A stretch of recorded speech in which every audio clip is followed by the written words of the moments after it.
You already know.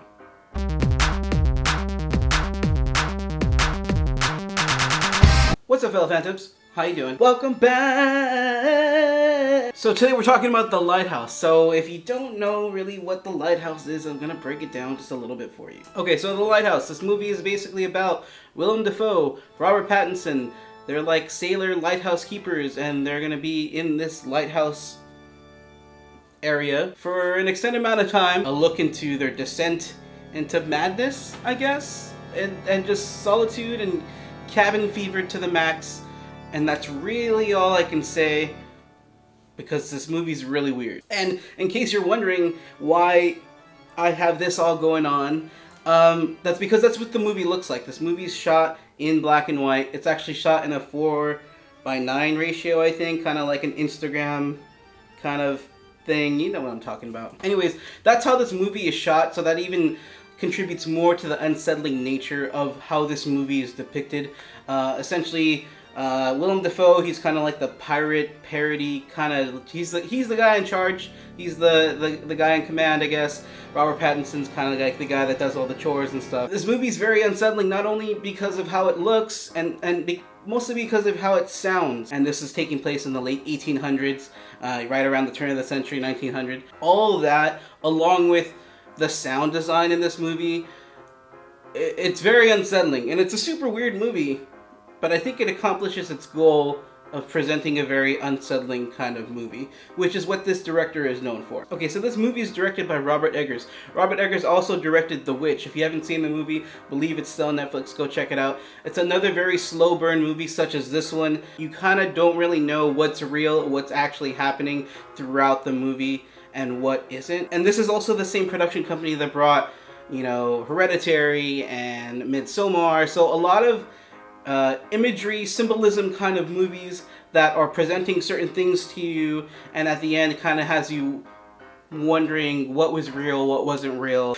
Anyways, the sound design and the acting and just the aesthetic of the movie is really what this movie has going for it. Sound design in this movie is really crazy.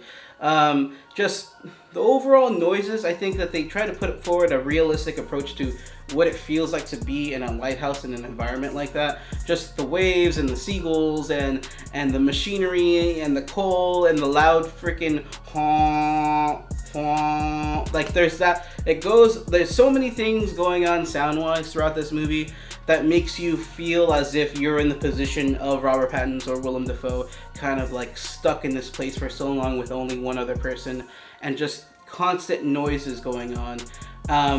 That even has you kind of, not questioning, but like feeling like you're in that position, which is a very loud and annoying thing to have to deal with all the time. But as I said before, this movie is very black and white, and there were times throughout the movie where I just wanted to be like, where I wanted it to just do that, where I just wanted like color to come back, and it kind of had you, I understand that just because it's shot in black and white, that's not what things look like. Because of the visual representation of a lot of what was happening around that time, and that is what serves as our memories of that era, the black and white kind of like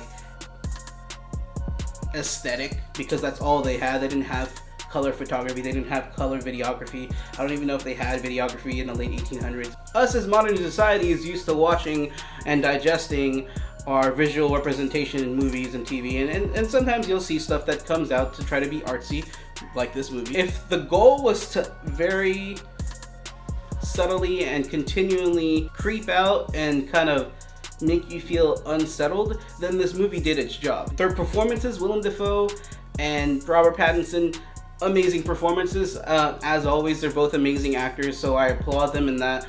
I just feel like there was a lot of symbolism, and there was a lot of stuff that had you questioning what was going on in the movie. And just as I said, Robert Eggers has done this before in The Witch, and it was good, but it's a very slow burn, and so is this movie.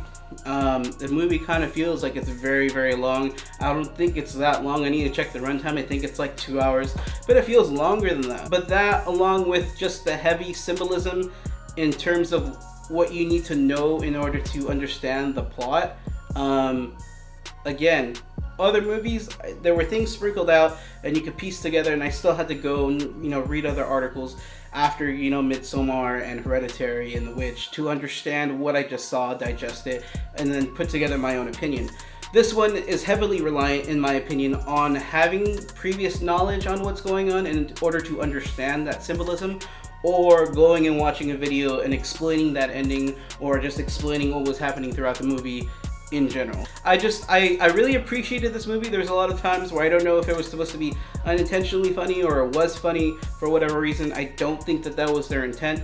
There were a couple things that were, well, there's a lot of things that were super confusing. This movie's super weird.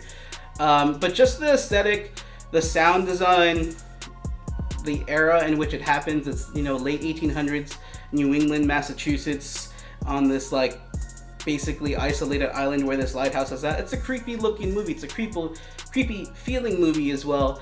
And I enjoyed it. I'd probably watch it again, but I wouldn't say it's the best movie, I guess, out of the two from Robert Eggers that I enjoyed more. And it's not the best movie coming out of A24 when it comes to Hereditary, Midsommar, you know, movies like that. I'm gonna give this movie a B-. I think it was a good watch, and there was a good watch, and I enjoyed my time there. Dragged a little bit, heavy symbolism, and again, this is just my personal opinion, but when you have to do like all that homework in order to understand the plot, upon second viewing, I'm sure once I know what I know, oh, okay, see, that's what that means. But like, not everybody wants to do that, and that's fine. I don't mind doing it, but it's a very confusing, weird, super movie. But Willem Defoe, Robert Pattinson, you know, they kicked ass. Anyways, fellow Phantoms, I appreciate you guys stopping by. If you're not subscribed already, hit the subscribe button. Hit the bell so you know every time I'm posting new video reviews. And just, I appreciate you guys stopping by. Hit the like button. Comment below if you have anything coming out soon, or in the past, or in the future, or who knows what that you want me to take a look at. Go ahead and put those in the comments below. And just, I appreciate you guys stopping by. I'll see you guys in the next one, alright? Later.